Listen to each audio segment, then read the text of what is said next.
With the girls in Vegas, we thought we'd add a little testosterone to the desk this week, but the best we could do was bring back Mike. Best you could do, come on. I'm back, baby, and I couldn't be happier, just in time for the madness of March to reach full effect. And everyone knows that in March, whether you're a 1 seed or a 9 seed, you're not going to win unless you bring your A game. True story. To Vegas we go for the Cougars and Frogs.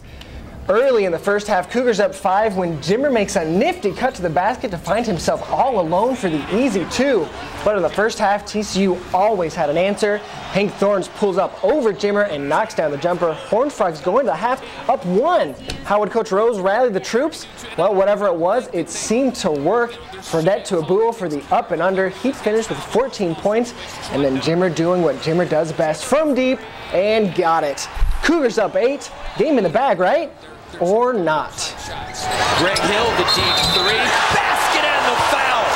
And after a BYU turnover, Hill again with the 3 and nails it right there. He would finish with 15, TCU within 2. Could they get another turnover and complete the comeback? Well, not with that defense right there. Jimmer would make his free throws and the Cougars squeak out a victory, 64-58. All right, you are, Brian. The BYU squeaked past TCU and now faces a tough challenge against New Mexico in the semifinals of the Mountain West Conference Tournament. New Mexico upset a lot of BYU fans by taking down Colorado State in the first round. The Lobos have had the Cougars number, winning 4 in a row against Jimmer and company. I'm sure Dave Rose and the other coaches have been studying game tape and should be prepared to halt New Mexico's winning streak. The other semifinal is the home crowd favorite UNLV versus San Diego State. Both teams rolled in their opening game and will look to use that momentum to take them all the way to the finals. Just because they couldn't make the trip down to Vegas didn't mean die-hard Cougar fans weren't causing a stir on campus. CoogTube reporter Lauren Frankham sat with some true blue Cougars who would do just about anything to catch a glimpse of the game. Anxious students filed in the chatter-filled varsity theater to try and help fire up Jimmer and the boys from afar. This is Jimmer's last year, so I won't ever see him again. Figure I should just, try and get every game while he's still here. But they weren't the only ones. Just downstairs, I found even more fans crowding small TVs and crashing on sofas. Even some professors and employees who refused to be named snuck to the nearest showing of the big game. Education's important, but you have to have your priorities. Students. Some are doing homework, some are actually missing class. But each student has said it's worth every sacrifice. Like Math 113, calculus. Yeah, I've had several friends who've said, nope, not going to class today. Would you miss a class for this game? Absolutely. Advanced makeup. Family history. My mom's in town from Texas, and I told her I had to come up here and watch the game because we didn't have the channel at home. Only the truest of Cougar fans would ditch their own mom for the men's basketball team. But most say to watch a team like this year's only happens once in a lifetime. And for these fans, what happens in Vegas brings loud cheers in Provo. At the Wilkinson Center, Lauren Frankham, CoogTube. Here's hoping the professors will be lenient come grading time, because as long as the Cougars keep winning, these students say they'll be watching and ditching. BYU's basketball team is feeling love from the Mountain West Conference, earning some prestigious awards. Coach Rose led the boys to their best season ever, earning him co-coach of the year. And it's no surprise that BYU's dominance is in large part because of the player officially known as Jimmer, whose nightly highlight reel on ESPN helped him earn Conference Player of the Year and a spot on the All-Conference First Team. But winning basketball games isn't only about scoring points. It's also about great defense, which is why Batman needs Robin, and in this case, Jimmer needs Jackson Emery, who broke Danny Ainge's steal records this season, proving he's worthy of the title Defensive Player of the Year. The Mountain West Conference also gave some love to BYU's big men, naming Brandon Davies as a third-team All-American and Noah Hartsock earned an honorable mention. Good for them. When CoogTube returns, Cougar revenge? BYU gets a chance to redeem themselves against a tough New Mexico team.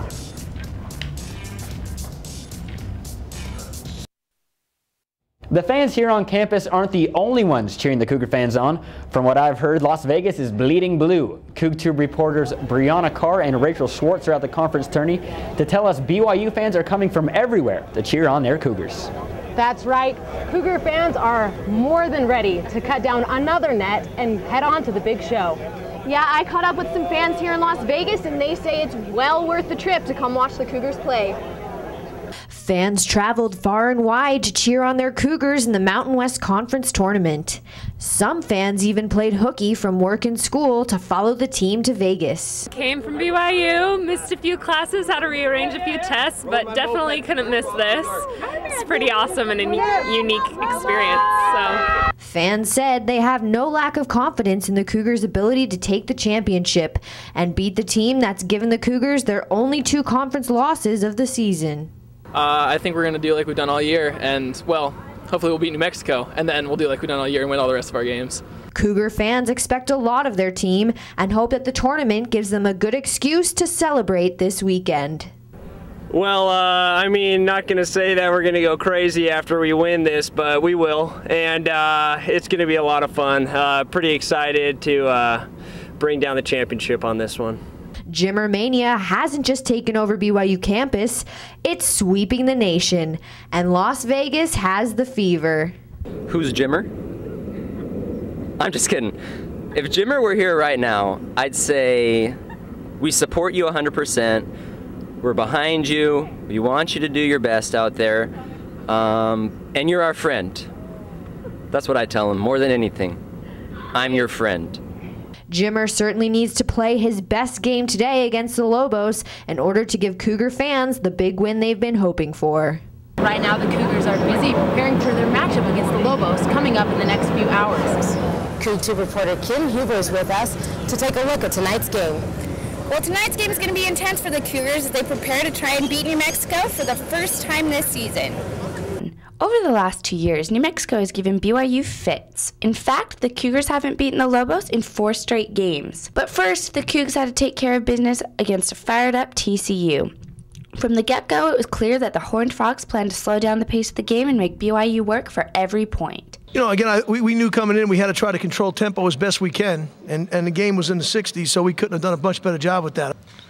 Well, the pace of the game was, pretty slow, and so it was dictated by TCU, and we tried to get it going to start that second half, and we got a little bit of a lead, and then we had some open shots and we missed it.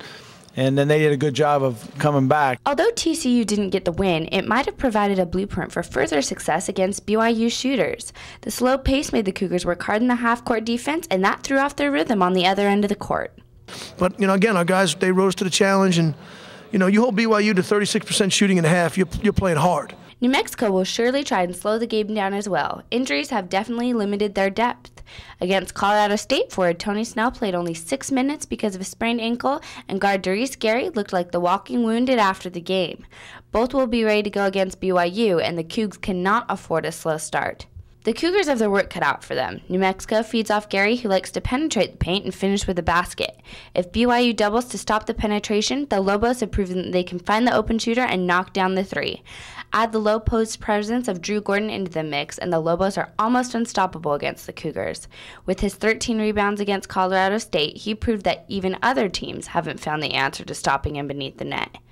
As if that's not enough, it never hurts to have a good group of traveling fans. The Lobo faithful is loud and frenzied, maybe even more so than that of the Cougar crowd. This team has a great group of supporters to help bring the energy needed for the Lobos to carry on in any game. New Mexico played it smart last night against Colorado State with some great defensive plays and offensive scoring. The Lobos are looking like they're going to be a tough team to beat in this tournament, and I think it's going to be quite the matchup for BYU. Kim, I got to say I'm a little nervous about this game. Give us some keys. What's it going to take for BYU to finally beat the Lobos? They're going to have to do a lot in order to pull out a win with this team. The first thing that I think they're going to need to focus on is rebounds. Last time we were outdone 45-29, and that's huge. That's huge. So Noah Hartsock's going to need to step it up. He's going to need to be the big man under the net and grab as many of those rebounds as he can. Drew Gordon last game got 16 rebounds on us, and so if we want to compete, Hartsock's just going to need to step up his game and know that that's what he's going to need to do. I agree. I think rebounds are a huge part of this game plan against the Lobos. It seemed that once we got behind, we could never really catch up. And that's going to be our second point of the game, is focusing on just staying ahead early on. Last game we played them, they kept us scoreless the first 3 minutes of the game, and that just can't happen again. We're going to have to get an early start. We're going to need to keep the momentum. Jimmer's going to need to start leading the team, get the energy going, and ultimately, once we get ahead, I think we have a better chance of staying ahead with this team. Speaking of Jimmer, he had some trouble against the Lobos last time we met up. He had some trouble behind the arc in particular, which is unheard of for him. Yeah, and it's not just Jimmer, the whole team had issues. Our three-point percentage last time we played them, 18%. New Mexico, 50. So that's huge that they were shooting that much better than us, especially with Jimmer on our side. We're just gonna need to step it up. They kept Jimmer to only 1 of 9 3-point shots, so they had their defense rolling, and we couldn't face it. So this game's gonna be key. We're gonna need to shoot better, and ultimately Jimmer's just gonna need to focus more on being spot on with his shot, and that should hopefully keep us in the running and get us going where we need to be. I'm very interested to hear, who's it gonna be, Lobos or Cougars? What's your pick? It's hard to say, but I'm gonna have to go with the Cougars on this one.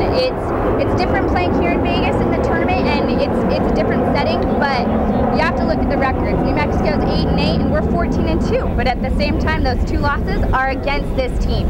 So I'm hoping the third time's the charm with this team, and we can hopefully pull out a win for BYU, but I think at this point it's just staying positive, thinking, I mean, we have played them twice, so it's good. We can study kind of what we need to work on, and hopefully we can pull it out with a win. I've been thinking about my pick all day long. Lobos, Cougars, who do I choose? I'm going with the Cougars. I find confidence in Jimmer Fredette, and he loves the Thomas and Mack Center. We've lost in the Marriott, we've lost in the Pit, but hey, if Jimmer feels comfortable here, I feel comfortable here. We're all mere mortals living in Jimmer's world, so I'm calling BYU. It's a good call. I think we have a shot tonight. Thanks, Kim. Yeah. When CoogTube returns, Duel of the Dames. The BYU women's basketball team is chasing down the Runnin' Utes in the Mountain West Conference for the last time. And Best of the West. We got a closer look at BYU basketball as a conference contributor. Don't go away. The women of BYU basketball are getting ready to play a rival they know all too well, the team just up the street. CoogTube reporter Whitney Wanacott got the scoop on the first game of conference play. That's right, the women haven't played yet because they're #1 seed, but that ends tonight when they face their longtime rival, the Utes. The Lady Cougars are facing elimination today in their first game of tournament play, but statistics are on their side. They head into today's game coming off of a 12-game win streak. With a 15-1 conference record, the Cougs come into the tourney as the #1 seed, giving them an automatic 2-game bye. But even with their break, their rivals were hard at work. The Utes crushed Air Force Wednesday with a final score of 70-55, advancing them to the semis to face the Cougars. BYU is 2-0 over the 5-seeded Utes this season with a combined margin of victory of 21 points. Corianne Fraughton helped lead the Cougars to victory, scoring 20 points the last time they met, and she'll need another big night to keep BYU on top. Should the Cougars beat Utah, they will play Saturday against the winner of the #2-seeded Horned Frogs and the 7-seeded Lobos. The game is not only important for the team to advance into the finals, but it's also the last time BYU and the Utes will face as true Mountain West Conference rivals. Thanks, Whitney. Thanks, ladies. With all the attention our men's hoop team is getting, it's easy to forget about the Lady Cougars. But a 12-game win streak, well, that's just plain impressive. We'll see if they can win the conference tourney and get a high seed for the big dance.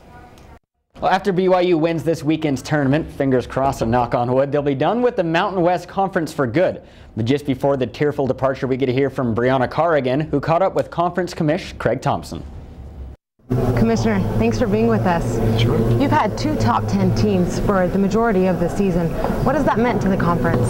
Well, it's great national exposure, and certainly between the 2 teams, San Diego State and BYU, a total of 5 losses, and it's been kind of strange that San Diego State has lost twice to BYU twice to New Mexico, so the same team. So when you break it down, they've each lost to a total of 3 teams.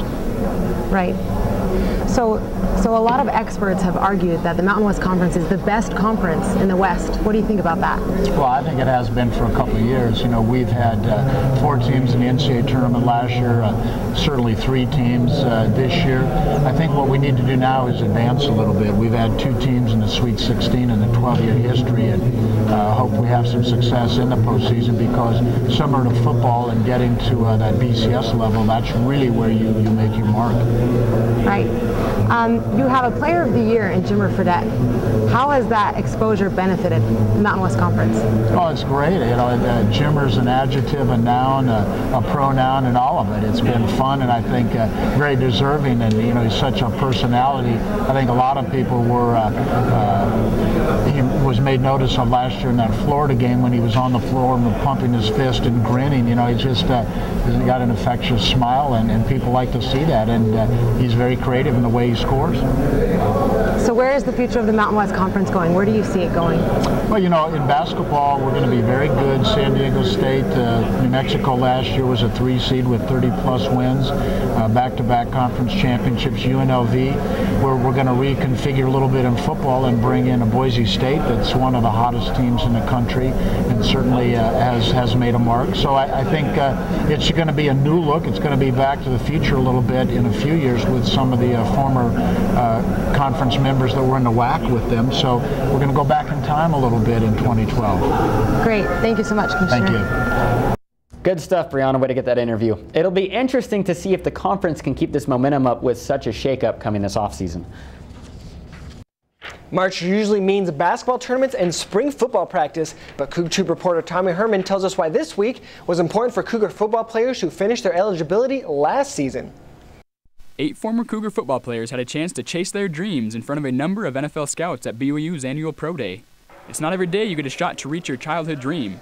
The pressure was on. You can't let, you know, people or names or whatever get in your head, and that's just part of it, you know, so you can't really let that stuff affect you. BYU holds its Pro Day here in the IPF. Since none of the former Cougars went to the NFL Combine this year, this was really their only chance to make a statement. We worked our tail off for the last 8 weeks, and I think it paid off today. The players started out in the weight room where family and friends lined up. Some were more anxious than the players. They then moved to the practice field for a number of drills and runs. Most players performed well, but they know that there is more to the equation than just running times and max lifts. When it all comes down to it, the film, you know, is what they're looking at. A couple of numbers really turned some heads. Logan's lightning fast 4.5 in the 40 and Soto's beastly 35 reps of 225 pounds of the bench press highlighted the day. In the IPF, Tommy Herman, CoogTube. BYU alums are no strangers to the NFL, with 21 former Cougars currently playing at the pro level. Scouts will start making calls next month. BYU baseball is making the rounds in the Northwest, winning 4 of 6 games so far. They have 2 remaining tonight and tomorrow against the Oregon Ducks before they kick off conference play in Salt Lake on the 17th. The Cougars are now 8-5 for the season. When CoogTube comes back, experts predict, can BYU finally get a W against New Mexico? And who will win the other semifinal? San Diego State versus hometown favorite UNLV. And sunny skies here in Utah, but what's the weather like for our Cougars in Vegas? 11 game time weather when we return.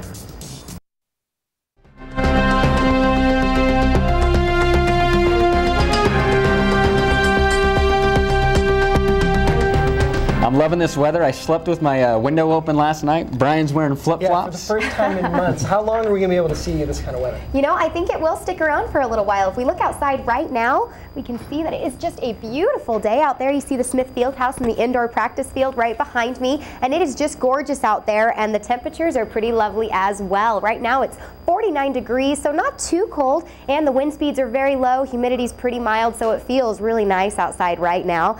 And if we go over to Vegas for our faithful Cougar fans and our players, it's beautiful weather out there, sunny, and the sunny skies will hold for tonight's game, and it'll stick in the 70s for tonight, so it's just beautiful out there. And if we win tonight, we'll play the winner of UNLV and San Diego State in another beautiful day in Vegas with mostly sunny, a few clouds, and the temperatures will stay right up there in the 70s. If we look at the 5-day forecast back here in Utah, we can see that we have nice sunny weather, and clouds will come in just a little bit over the weekend. And as we head over to Monday, we will see some showers, but don't worry, the sun will come right back out with just a few clouds on Tuesday, and it'll warm right back up. Mikey, back to you. Thanks, Haley. It's that time again. Predicts from the experts. I've got big shoes to fill to make sure Nicole stays in the chase. Last week, Courtney was the only one to choose both games right, picking the Tar Heels at home over the Duke Blue Devils and BYU over Wyoming. Everybody else split, and so Courtney remains out in front, but I'm going to try and catch up and go for 2-0 for Nicole. This week we're picking the Mountain West Tourney semifinals. UNLV takes on San Diego State, and as we all know, the Cougs face the always tough Lobos of New Mexico. The rest of the crew aren't taking any risks and are choosing the top 2 seeds to advance, but I'm thinking New Mexico is going to take it to the Cougars once again. So, might not be the popular choice, but you know what? New Mexico gave BYU quite the beatdown. I think without Brandon Davies, it's just a matter of physicality. Yeah. New Mexico is just a more physical team. I can't not pick BYU for this one because even though I was a little bit, on the edge there after the San Diego State game, when I picked wrong, I vowed that I would always pick the Cougars for the rest of the season. Good for you, sticking to your guns, I got to Brian. stick to it, BYU. Tommy? You know what? I hesitated at first as well, but it's time. It's been too long since we beat New Mexico. They came in, beat us in the Marriott Center. I think Jimmer and the boys are fed up and they're about to. You thinking it's time for revenge? Absolutely. All right. I'm with you, Tommy. It is about time for BYU to come back up on those Lobos, and I am going to keep Courtney right where she is in first place, so she won't be disappointed when she gets back. I love March basketball. It's amazing. You got the conference tournaments, the Big East tournament, Mountain West Conference, and then you got March, or the madness of March coming up. So it's just a beautiful thing, Very exciting. And hopefully, hopefully we can get over this hump, beat New Mexico, even though we haven't done it in 4 tries. And hopefully if we, get enough, win the tournament, we might even be able to get to 1 seed. I think is a little out of reach now with Davies gone. But what do you think, Mikey? Where do you think the Cougars, if they can win the tournament, where do you think they're going to go? If we win the tournament, I still don't see us getting a 1 seed. I see us getting a 2 seed. And what's interesting about college basketball is they don't really measure as much of what the teams perform as much as the team that they have on paper. And I've heard a lot of analysts talk about how Brandon Davies being off the roster is going to hurt them get a 1 seed. But there's nothing wrong with a 2 seed. It's still going to be the highest ranking that we've ever had going into the tournament. Yeah, and we'll see what happens. But hopefully they can get a win first to get to New Mexico. Well, that's your CoogTube for March 11th, 2011. Thanks for joining us. Have a great afternoon, and go Cougars.